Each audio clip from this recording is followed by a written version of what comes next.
Hi everyone. Today is my privilege to introduce John Smith from Protea Property Rentals and Sales to you. Now, a bit of a background to John.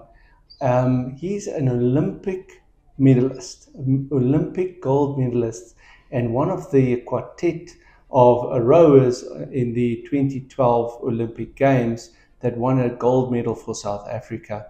And it was an idea to have a discussion with John to talk to him about stress and handling stress in rowing in everyday life, and just to get his insights into deal with everyday stresses and strains that we might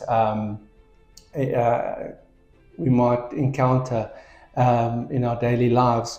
So, John, thank you for meeting with me. And I was given a couple of very precise questions to ask you this morning.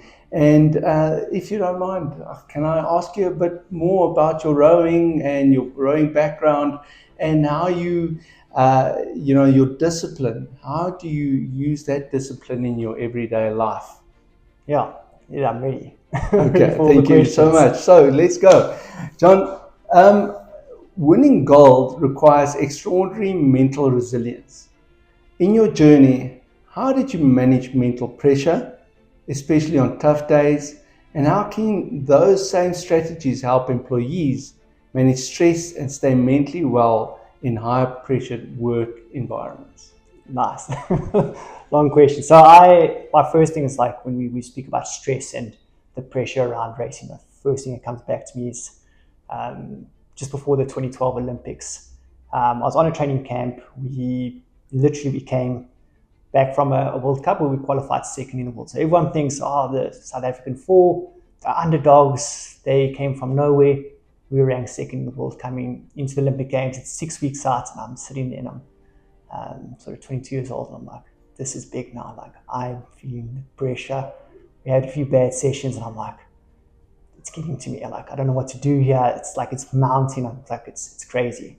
And at that time, Nadine, my wife, she was also training for the Olympics, same Olympics, and she sits down next to me, and she's like, John, pressure is something you put on yourself. And I had this moment where it just clicked. I was like, that's right. Like, it is something you put on yourself. So it's not something that people are like giving to you or it's affecting them. It's only affecting you because you put it on yourself. So I had this moment where I was like, I can control this. Like, how much pressure do I want to feel? Like, if I want to take all the pressure, I can take it, but I don't need to. I can control how much I'm feeling, how I can deal with it. So that was a big breakthrough moment. And then going to the Olympics, like, I don't have to feel the stress. I just have to do my job. I have to do what I need to do in the boat to obviously make the boat go fast. And I don't have to stress about obviously the millions watching you or about your friends and family now all of a sudden that's got high interest in you. And a big thing we always speak about, obviously, in high pressure environments and then stress is you need to recognize what stress does to the moment. So we speak about it makes the highs really high and the lows really low. So when you're going through sort of a high pressure environment, you'll think like if you do something right, it will be right up there. You'll be like, I'm the king of the world. But when things go slightly wrong, then it feels to you like it's gone really, really bad. And it's important to note that like in the high pressure environment, in the pressure cooker, you're going to experience big highs, big lows. And every time we go through cycle on cycle, you're on Olympic years, as soon as things start going badly, because they do, it's not, everyone thinks it's when you go to Olympics, everything's perfect. It's definitely not. So you go through hard moments, and when they start hitting the lows are low, and you think, this can't be as bad as this. And we step back, we say, okay, let's look at it. It's the moment. It's not that bad. Let's get back on it. Let's fix it. We control the environment. We control ourselves. Let's step back, look at where it actually is. Let's move forward. So I think that's always important to obviously recognize when you are in the pressure cooker. Recognize what it's going to do to you, because you're going to feel high. You're going to feel really high. I'm the king.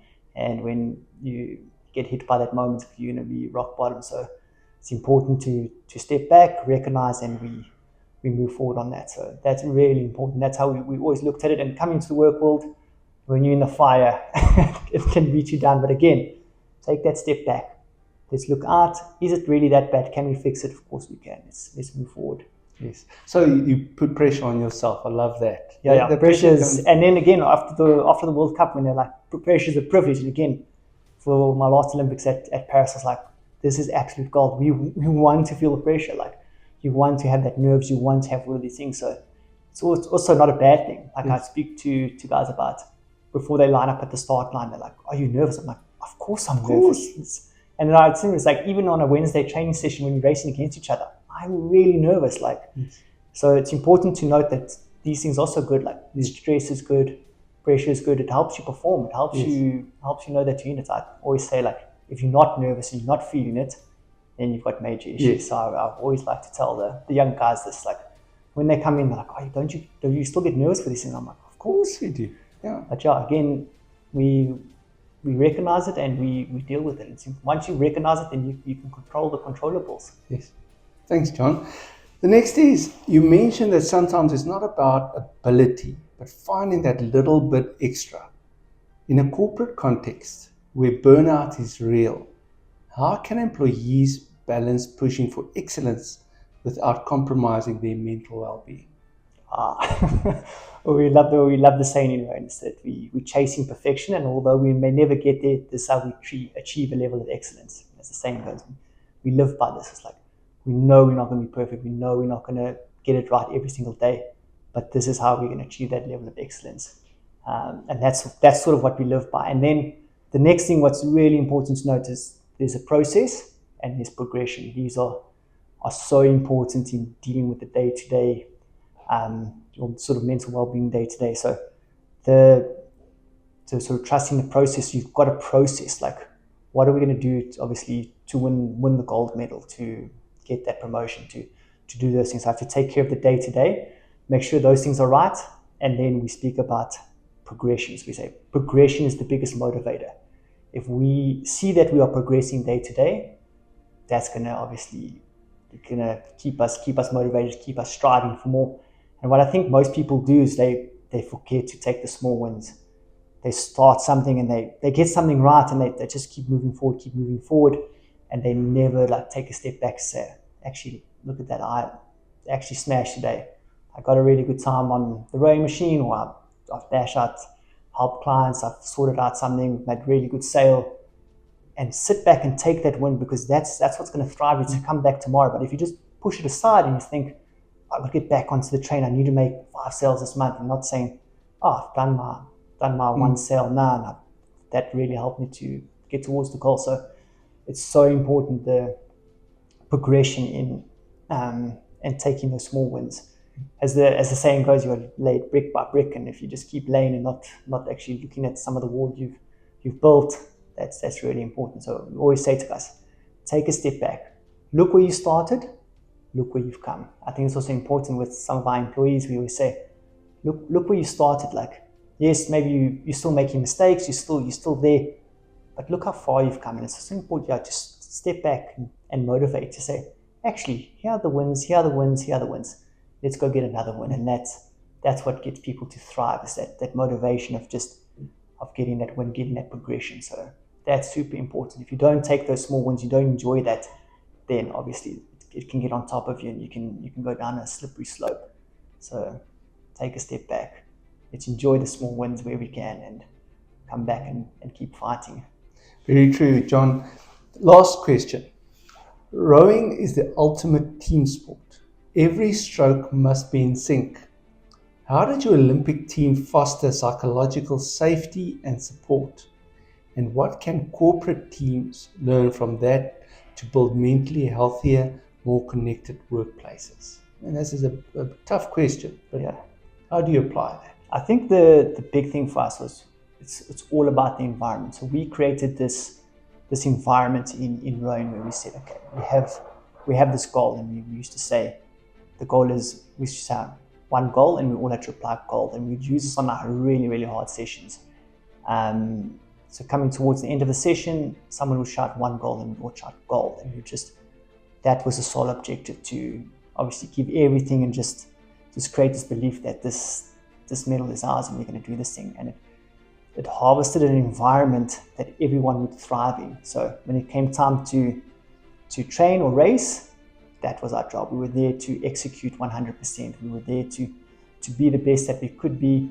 And then we also created an environment that when we got off the water, that we spoke about joie de vivre, enjoying life. Like you had to come off it. Yes. And just take that moment to just enjoy other aspects. We didn't have to be 100% focused rowing.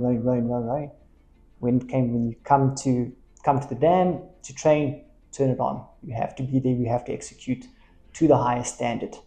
Then once we finish, let's have a laugh. Let's have a coffee. Let's enjoy. I think it's so important to, when it's time to go, we've got that goal and we're chasing that goal. And then when it's time to come off, let's relax. Let's enjoy it.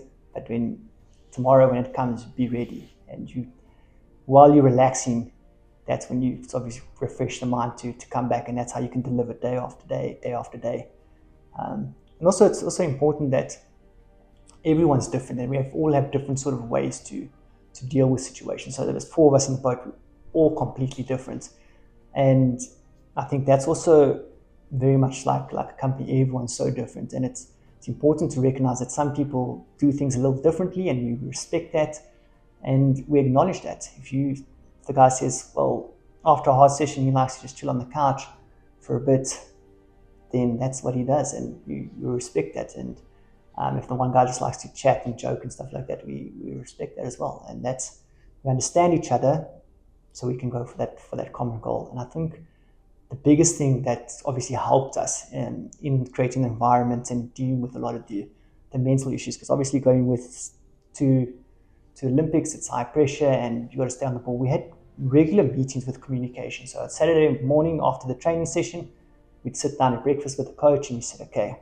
guys, now it's time to air out whatever bothered you in that week. Let's chat about it, because things, if you don't open the communication, things will harbor and you'll build resentment. And we said, okay, Saturday morning, we chat here. If you thought that guy was an idiot, tell us and we can work this out. And we create an environment where we were open with each other. We deal with things and if guys were stressed and they weren't happy and they say, I can't get this right, and we chat about it and say, actually, no, you had a really good week. You take your small win and it would relieve the pressure. So I think it's so important that everyone is so different. If we're able to sort of open the communication and allow people that sort of platform just to say well, I'm struggling here. How can I lean on the team to fix these things? And that's what we did. We came together as a team. We relied on the team for the common goal. No matter sort of how different we were, how different we dealt with things, it's so important to rely on those structures, rely on the guy next to you, the guy you work with, the guy you train with every day. And just go to him and just have a chat I'm grafting. What could I do here? I think that's so important, just to keep chatting and just lean on your peers, lean on your co-workers in these things. So my outtakes in our discussion is 1, you put pressure on yourself. 2, take the small wins every day. Every day you've got small wins. And 3, enjoy life. Sometimes you need to switch off, but when you're on, rely on each other. Yeah. But when you switch off. Yeah. Enjoy life. But thank you, John. It was great to talk to you, and let's have further discussions. I think there's so much more to chat about. Sure. But really, we appreciate your insights this morning, and happy wellness and happy mental wellness for October to everybody out there.